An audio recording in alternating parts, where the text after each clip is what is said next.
Meu nome é Mário Ney Rodrigues Salvador, eu sou indígena do povo Terena, a etnia Terena do município de Miranda, do estado de Mato Grosso do Sul. Eu estou atualmente morando há 3 anos aqui no Rio de Janeiro, faço Ciências Sociais na Universidade Federal Rural do Rio de Janeiro, no programa de doutorado. Eu sou um indígena da aldeia La Lima, do município de Miranda. Eu estudei na minha comunidade até a 4ª série do ensino primário e aos 12 anos eu saí da comunidade, da minha aldeia, e fui morar em Campo Grande, né, na capital do estado de Mato Grosso do Sul, com a intenção de estudar, continuar estudando, porque na minha comunidade na época não tinha mais como continuar os estudos, porque só tinha até a 4ª série. Então era uma das dificuldades, né, dos alunos naquela época de sair da comunidade para estudar fora. Então eu tive que sair em função dos estudos, né, porque eu queria continuar, eu queria sempre estar adquirindo mais conhecimentos. Então a minha trajetória então começa a partir daí, né? Começa com a minha saída da comunidade aos 12 anos. Fui morar em Campo Grande, fui morar com parentes, morei com a minha tia por um tempo, né? Até antes de eu vir para o Rio de Janeiro, eu estava morando com ela, assim, morei 13 anos em Campo Grande, onde eu fiz o ensino fundamental, terminei o ensino fundamental e médio, e logo após isso eu ingressei na universidade, né?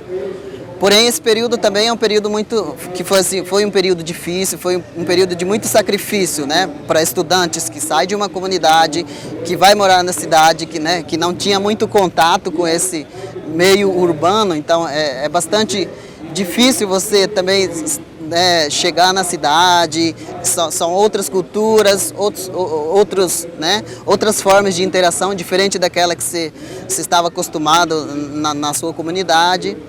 Então, assim, foi um pouco impactante em termos de contato, né?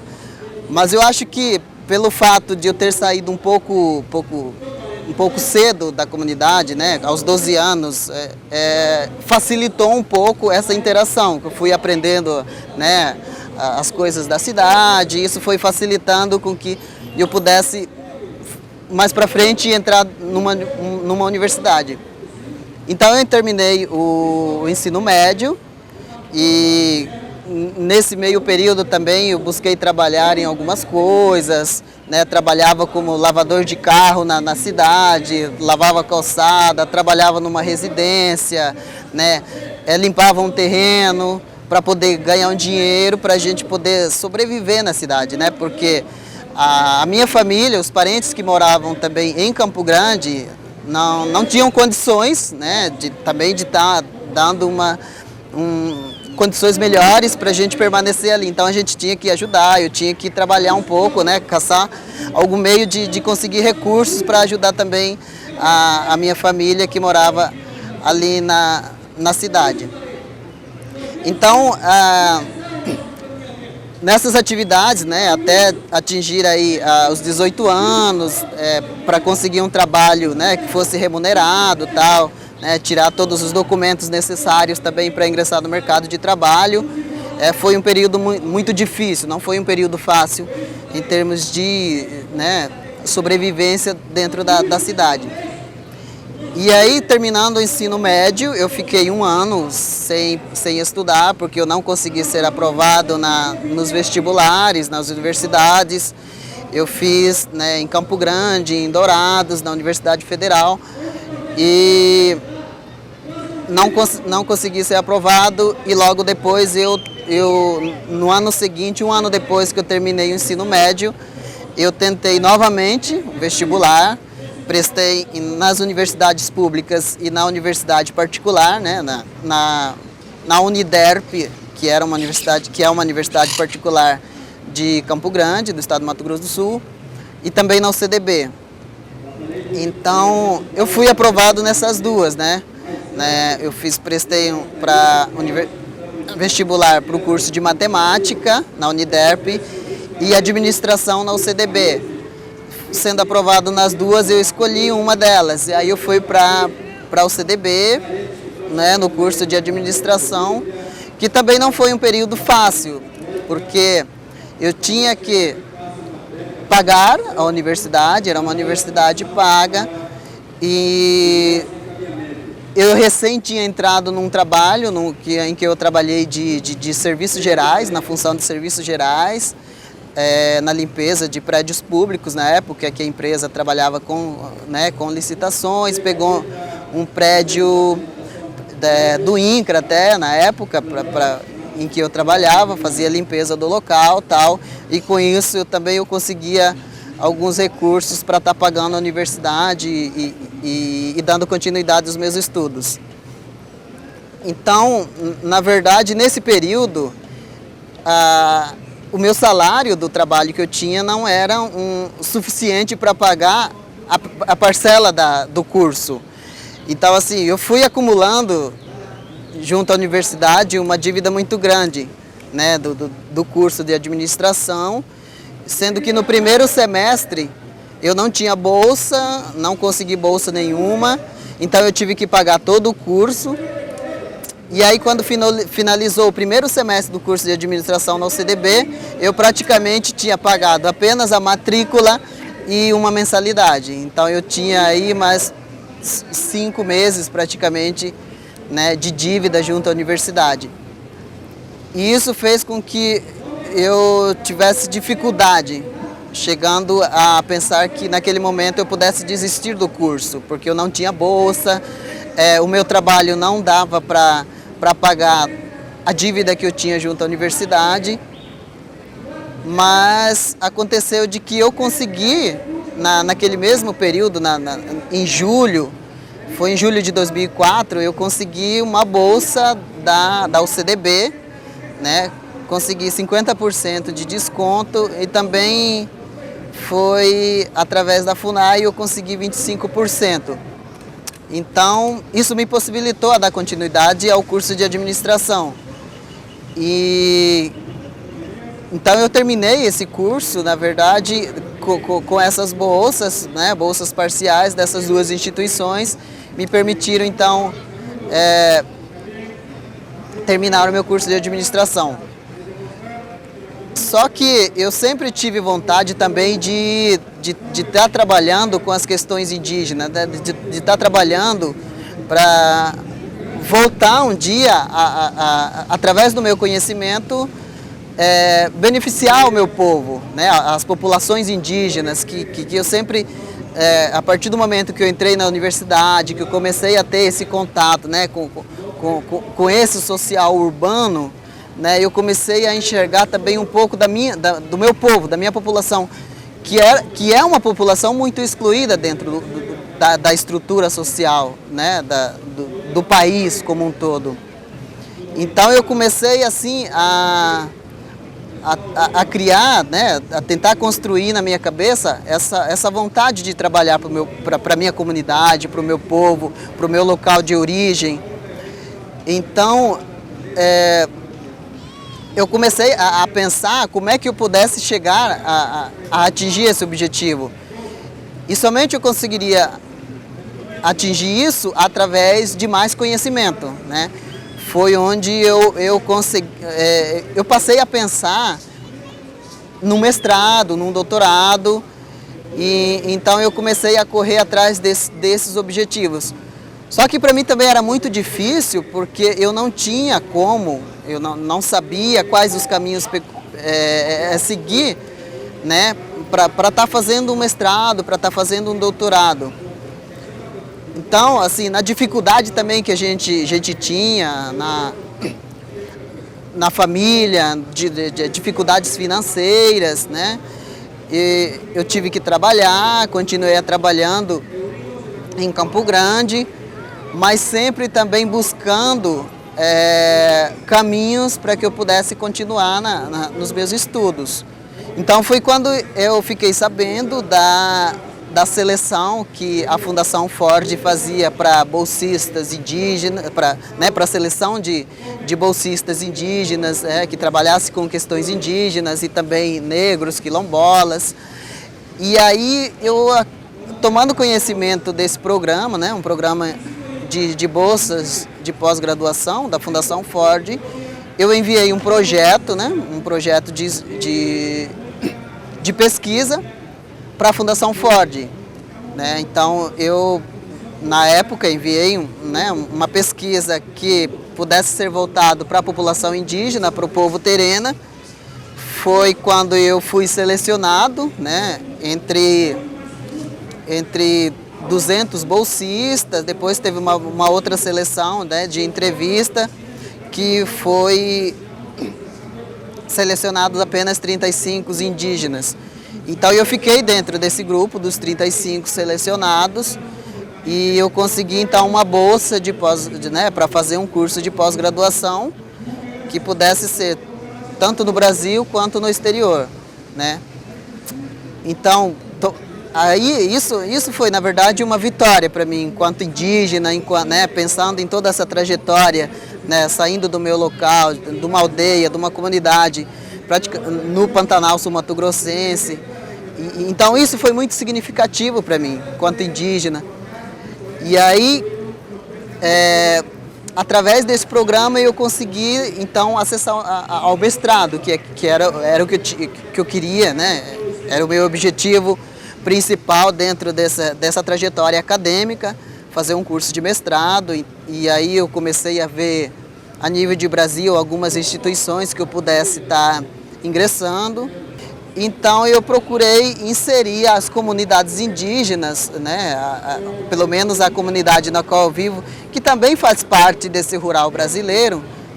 Então eu procurei inserir essa comunidade também na discussão das ciências sociais. Então eu trouxe um pouco a população indígena, o povo Terena, para essa discussão.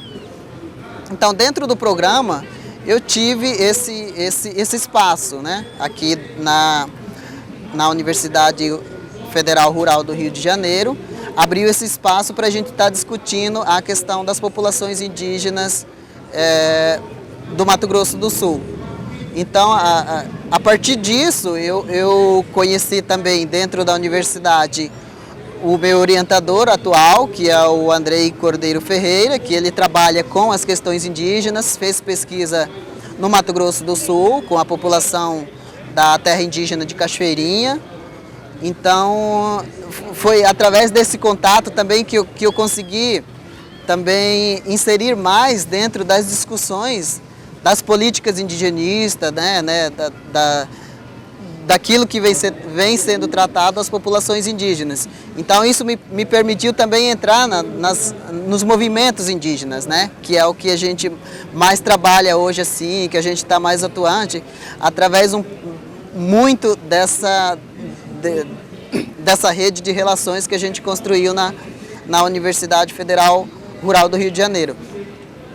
Então, hoje, eu participando do movimento indígena, sendo uma voz da minha comunidade, foi principalmente através do ingresso no mestrado. Então, eu atuei junto com o meu orientador no estudo antropológico de identificação e demarcação das terras indígenas, lá no Mato Grosso do Sul. Ele fez 2 estudos, que é o da terra indígena de La Lima e a terra indígena de Pila de Reboá, onde eu tive a oportunidade de estar conhecendo mais sobre nós mesmos, mais sobre a população indígena terena. Então, a partir daí, desse contato, e do próprio contato que eu construí aqui no Rio de Janeiro, eu também tive a oportunidade de participar do processo de seleção para o curso de doutorado. Então, finalizei o meu mestrado esse ano, participei o ano passado do processo de seleção, fiz a prova e apresentei o projeto, que é a continuidade da minha dissertação. E então, através disso, hoje eu atuo, estou inserido dentro do programa de doutorado do CPDA, que é da rural aqui do Rio de Janeiro. Quando eu saí da comunidade, eu sempre busquei, eu sempre via um grau a mais a ser atingido. Quando eu estava na segunda série, por exemplo, eu lembro muito bem, né, do tempo de criança, quando eu estava na segunda série, eu via os alunos que estavam na quarta série. Aí eu me imaginava estar na quarta série. Não, então eu tinha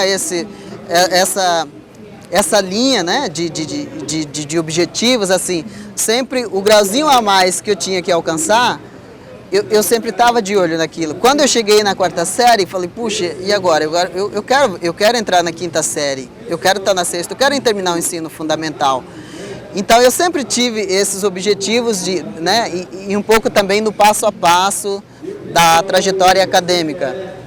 E aí, então eu comecei a partir disso, angariar novos objetivos. Quando eu terminei o ensino fundamental, o meu objetivo foi entrar no ensino médio. Então eu sempre via esse grauzinho a mais. E isso era uma coisa que partia de dentro, assim, né? De dentro essa vontade, essa sede de conhecer mais das coisas, né? De estudar, de tomar conhecimento, né, daquilo que as escolas, né, que os professores ofereciam dentro da sala de aula. Então isso foi com o tempo mudando também cada vez mais, né? Quando eu terminei o ensino médio, o meu objetivo maior era entrar na graduação. Então sempre cada vez mais tentando crescer a nível intelectual, né, pensar os problemas da nossa sociedade. Então acho que um pouco isso que mudou, né? Mudou a visão que eu tinha da minha comunidade, porque quando você está morando numa aldeia, você tem uma visão muito limitada das coisas. Acho que o mundo nosso é um pouco pequeno, é muito pequeno. E aí quando você sai desse mundo, desse local, você consegue perceber as questões, os problemas, você consegue perceber as políticas através de um horizonte muito mais amplo. Então eu acho que é um pouco isso que mudou na minha trajetória, né? E de perceber as nossas questões, as questões indígenas, as questões da sociedade como um todo, né? Não só a nossa, mas como da população brasileira, nesse sentido de que essa trajetória, esse conhecimento, essa sede pelo conhecimento, na verdade, ela proporcionou hoje ter uma visão bem mais ampla de todo o processo, né, a qual nós estamos inseridos. Então, a mudança foi basicamente isso. Então, eu acho que essa é uma questão fundamental, essa é uma questão muito importante da gente destacar, que quando a gente está muito preso naquele local, naquele mundo que é a nossa comunidade, que é, né, a nossa aldeia, a nossa reserva, na verdade a gente fica muito limitado. Então se a gente, a partir do momento que a gente consegue, né, ingressar numa universidade, ter acesso ao conhecimento, é que a gente vai perceber realmente quais são os nossos direitos. Então a gente começa a lutar, começa a enxergar os nossos direitos a partir do momento quando a gente tem o conhecimento deles. Então acho que esse aspecto é fundamental, né, que é uma coisa que eu quero destacar muito para os jovens que estão também nessa mesma trajetória, né, os jovens indígenas, os jovens de comunidades pobres, os jovens aqui, por exemplo, das favelas do Rio de Janeiro. A gente só vai conseguir os nossos objetivos, a gente só vai conseguir os nossos direitos a partir do momento que a gente sabe quais são os nossos direitos. Então a gente tomando conhecimento desses direitos, eu acho que a gente vai conseguir ter resultados melhores quando a gente busca, quando a gente faz mobilizações para isso.